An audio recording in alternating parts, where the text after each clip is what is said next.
बिस्मिल्लाहिर्रहमानिर्रहीम। अस्सलाम वालेकुम नाज़रीन कराम, मैं हूं मखदूम शहाबुद्दीन और आप देख रहे हैं मेरा फेसबुक और यूट्यूब चैनल।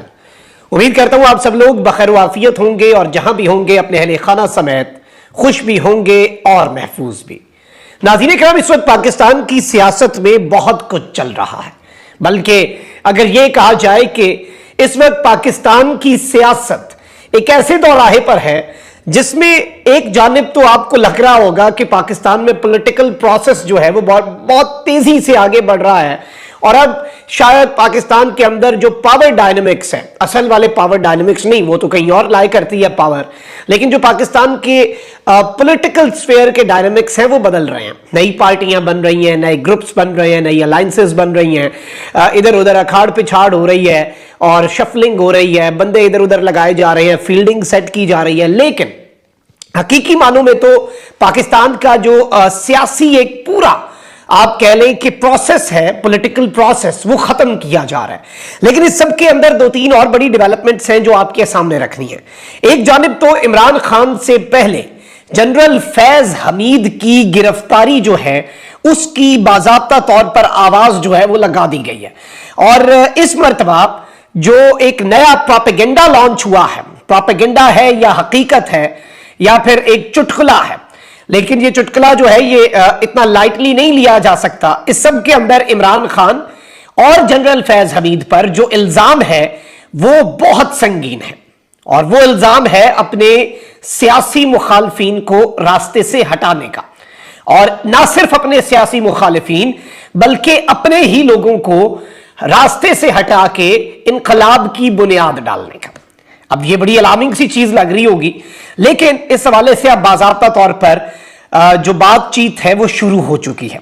इस हवाले से क्या तफसीलात हैं वो आपके सामने रख देता हूं। जबकि लाहौर के कोर कमांडर, जब लाहौर के कोर कमांडर हाउस पर हमला हुआ, जिनाह हाउस पर, तो उस वक्त लाहौर के कोर कमांडर अपने घर पे मौजूद भी थे। सलमान फयाज गनी साहब, लेफ्टिनेंट जनरल, उनके हवाले से और दीगर आला अफसरान जो हैं उनके खिलाफ इंक्वायरी की खबर भी आ चुकी है और सलमान फयाज गनी साहब जो है उनके खिलाफ तो इंक्वायरी जो है वो मुकम्मल भी कर ली गई है और बाकी भी कुछ लोग हैं जिनके खिलाफ इंक्वायरीज इस वक्त बिल्कुल अपने मंतकी अंजाम पर हैं। अच्छा, सबसे पहले दोनों खबरें एक एक करके डिस्कस कर लेते हैं, आपके सामने बैकड्रॉप रख देते हैं। जनरल फैज हमीद जो है वो हर तकरीबन मैं समझता हूं कि महीने डेढ़ बाद जनरल फैज हमीद एक मरतबा फिर खबरों की जीनत बनते हैं। जनरल फैज हमीद की गिरफ्तारी, उनके हाउस अरेस्ट, उनके घर में नजरबंदी, तमाम तर खबरें जो है वो इससे पहले भी आती रही हैं और ये अब कोई नई बात नहीं रही। जनरल फैज हमीद के ऊपर बड़ी लंबी चौड़ी चार्जशीट जो है वो भी सामने आती रही। किसके जरिए सामने आती रही? एक मखसूस सहाफियों का टोला है जो टेक्निकली तो लॉयल हैं पीडीएम से, कोई उनमें से एक हिस्सा नून लीग के साथ लॉयल है, कोई एक हिस्सा जो है वो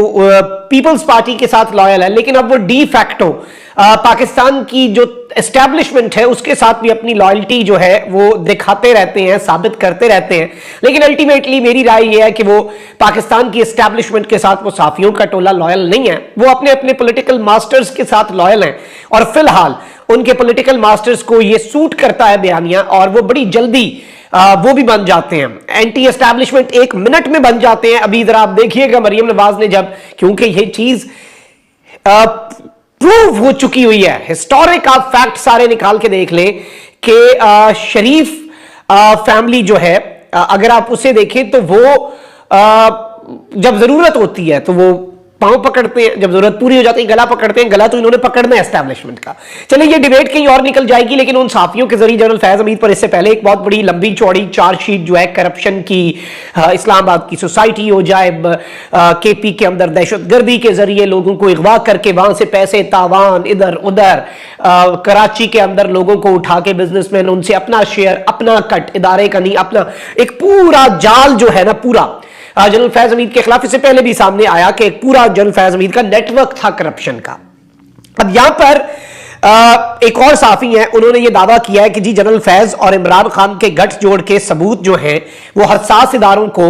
और कानून नाफिज करने वाले इदारे जो हैं उन्हें मिल चुके हैं और जनरल फैज जो है वो जाते हुए बहुत से अपने सबूत जो है वो खत्म करके चले गए थे, लेकिन जनरल फैज हमीद साहब जो है वो कुछ निशानात छोड़ कर गए और उन निशानात की बुनियाद पर अब यह दावा है क्लेम है तो मैं एज इट इज पहले क्लेम आपके सामने रख देता हूं, फिर इसके हर एंगल से हम जायजा भी ले लेंगे। I am not here to defend Faiz Hameed और नॉट डिफेंड एनीवन एल्स। वही हम तो जाहिर बात है, मैं ये बात हमेशा से करता आया हूं कि अगर जनरल बाजवा की पॉलिटिकल इंटरफेरेंस गलत थी तो जनरल फैज हमीद की पॉलिटिकल इंटरफेरेंस भी गलत थी। और अगर आज एस्टैब्लिशमेंट का सियासी किरदार इमरान खान को सियासत से माइनस करने के लिए गलत है, तो कल को एस्टैब्लिशमेंट अगर इमरान खान को प्लस करने के लिए सियासी किरदार अदा करती है तो वो भी गलत होगा। फिर हम एक छड़ी से आंकेंगे। हम ये डुअल स्टैंडर्ड नहीं रख सकते कि नवाज शरीफ को माइनस करते हुए एस्टैब्लिशमेंट बुरी थी और नवाज शरीफ को अब वापस लाते हुए अगर एस्टैब्लिशमेंट या फिर उस तरह के हालात बन चुके हैं कि नवाज शरीफ वापस आ रहा है तो बहुत अच्छे। ये कम से कम ये दोहरा मेयार जो है ये खत्म करना होगा। एक छड़ी से आंकें, जो आइन और कानून है उसके मुताबिक इदारों की इज्जत, इदारों का वकार, हर चीज के ऊपर कोई आंच नहीं आनी चाहिए, लेकिन ऑब्वियसली इदारे आइन और कानून के मुताबिक अपना किरदार अदा करें। इसी में मुल्क की बका है, इसी में इदारों की इज्जत है, इसी में इदारों की भी बका है। अब मैं यहां पर आपको यह बताऊं कि ये जो दावा है उसमें बड़े संगीन इल्जाम इस मर्तबा लगा दिए गए हैं कि जी जो रिपोर्ट्स आई हैं वो ये है कि इमरान खान और फैज हमीद ने कुछ काम किए हैं जिनमें लोगों की जानें भी गई और बहुत से सियासी मुखालफीन जिनमें ये कहते हैं कि एक बहुत बड़े रिलीजियस शख्सियत जो है वो भी, उसके अलावा एक जज वो भी, और इस तरह के बहुत से लोग जो हैं उन्हें बड़े पुरस्कार तरीके से रास्ते से हटाया और ये सारा फैज हमीद का प्लान था। और इसमें इमरान खान की इमरान खान जो कि उस वक्त वजीर आजम थे उनका आशीर्वाद हासिल था।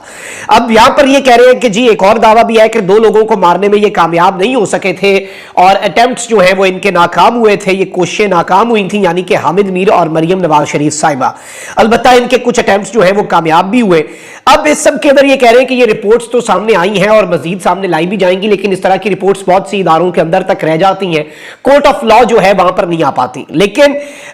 इस पर कार्रवाई तभी होगी जब इस तरह की चीजें जो हैं वो कोर्ट ऑफ लॉ के अंदर आए और इन्हें कोर्ट ऑफ लॉ से सनद मिले, उसके बाद कार्रवाई इनिशिएट की जाए। अब ये जो इल्जाम है बड़ा संगीन है। ऑल्दो मैं आपको पहले पिछले वीलॉग में बता चुका हूं कि शहीद अरशद शरीफ जो है उनकी वालदा की तरफ से एक दरखास्त दी गई है सुप्रीम कोर्ट ऑफ पाकिस्तान में, जिसमें कहा गया है कि ये 5 लोग शामिल तफ्तीश किए जाएं। उसे यह भी कहा जा रहा है कि जी देखा, हम तो कहते थे कि ये सारे इन्वॉल्व है, ये हो गया वो हो गया, तो ये जी 5 लोगों के लिए। अलबत्ता उसके अंदर अरशद शरीफ शहीद की वालदा ने जो लिखा है वो यही लिखा है कि इन लोगों के पास क्रेडिबल इंफॉर्मेशन है, इन्हें ऑफिशियली तहकीकात जो जीआईटी कर रही है या जो भी मामला चल रहे हैं उसका ऑफिशियली हिस्सा बनाया जाए, ताकि ये आए और अपना मौकफ रखें और इनके मौकफ की बुनियाद पर, इनके सबूतों की बुनियाद पर असल कसूरवार जो है मेरे बेटे के कातिल हैं उन तक पहुंचा जा सके। मुनासिब बात है और इसमें कोई मुज़ायका नहीं है। और मैं यहां पर आपको यह बता दूं कि अब जो दावा किया जा रहा है, इमरान शरीफ साहब ने भी यह दावा किया है कि अरशद शरीफ साहब के वालिद से कहा जा रहा है कि जी इसमें भी ये गठजोड़ जो है ये मुलव्विस था और बड़े तरीके से इन्हें भिजवाया गया और ये सब मुलव्विस थे। मास्टरमाइंड फैज हमीद साहब थे और अल्टीमेटली गोल ये था कि एक पॉपुलर शख्स की लाश चाहिए थी पाकिस्तान के अंदर चीजों को इनकलाब जो है नाम निहाद उसकी तरफ ले जाने के लिए, और ये इल्जाम लगाया जा रहा है। और इस सब के अंदर मैं आपको ये बता दूं कि कह रहे हैं कि जी इस सब के अंदर जनरल फैज हमीद जो है उनके खिलाफ एक इंतहाई अहम पेशरफ्त हो सकती है, यह दावा किया जा रहा है। और इस साजिश के अंदर चूंकि फैज हमीद के साथ इल्जाम लगाने वाले ये कह रहे हैं कि इमरान खान साहब भी मुलव्विस थे, तो ऑब्वियसली इस सब के अंदर फैज हमीद, सलमान इकबाल, इमरान खान, एक पूरा नेक्सस जो है वो अपेरेंटली इसमें बनाया जा रहा है कि जी ये सारे इसके अंदर मुलव्विस थे। अच्छा, वहीं दूसरी जानिब जो इंपॉर्टेंट चीज है वो ये भी है कि तहरीक इंसाफ जो है उसकी सहूलतकारी वो पाकिस्तान के इदारों के अंदर से अगर हो रही है, उस हवाले से बहुत से दावे फिर वही साफी जो जारी बात है कि लॉयल तो वो नून लीग या पीपल्स पार्टी के हैं, लेकिन वो आजकल इदारों के भी बड़े लॉयल हैं, इदारों के वो तर्जुमान भी बने हुए हैं खुद साख्ता, तो वो सारी अंदर की बातें बता देते हैं कि जी फॉर्मेशन कमांडर कॉन्फ्रेंस इतनी हो रही है, ऐसी हो रही है, ये नहीं होनी चाहिए थी, फलां हो गई और ये उसके अंदर डिस्कस हो रहा है और ये इसके अंदर से नतीजा निकलेगा, उन्हें पहले से पता होता है। तो अब वो जी बता रहे हैं कि जी 9 मई के जो इंसिडेंट्स हैं उनमें ऑल्दो पहले एक नंबर दिया गया कि 100 से ज्यादा टॉप लेवल के अफसरान हैं और इसमें 3 स्टार भी हैं, इसमें 2 स्टार भी हैं, 2 स्टार मेजर जनरल होता है, 1 स्टार काफी है ब्रिगेडियर्स, और वो जो है वो इमरान खान साहब की सहूलतकारी का इल्जाम उन पर लग रहा है। और इसमें यह भी इम्कान है कि बहुत जल्द उनके नाम भी मंजर आम पर लाए जाएं ताकि एक प्रेसिडेंट सेट हो सके कि अपने बंदे भी हमने को नहीं छोड़ने, आप तो उम्मीद ना ही रखें कि किसी आम बंदे को छोड़ा जाएगा। और इसीलिए खदीजा शाह हो जाए या एक साबिक आईजी का जो बेटा है, उन्हें भी इसीलिए बड़े आहनी हाथों से उनसे निपटा जा रहा है ताकि एक अक्रॉस द बोर्ड मैसेज जाए कि सबके लिए फिर एक ही की छड़ी होगी जिससे सबको हाँका जाएगा। अब ये कह रहे हैं कि जी मेन इवेंट जो है, जाहिर बात है 9 मई के सानहे के अंदर अफसोसनाक वाकयात, मुल्क भर में बहुत से ऐसे अफसोसनाक वाकयात हुए, लेकिन जो हाईलाइट बना इवेंट वो लाहौर का जिना हाउस ही था, जो जहां पर कोर कमांडर लाहौर जो है वो मुकीम थे। और कोर कमांडर लाहौर जो है सलमान फयाज गनी साहब, उन्हें इससे पहले GHQ वापस भी बुला लिया गया था। बहुत से साफियों ने यह भी दावा किया कि ऑल्दो इनके वालिद साहब अपने ब्रिगेडियर रिटायर्ड, इनकी अहलिया, इनकी हमशीरा जो है वो भी ब्रिगेडियर, इनके जो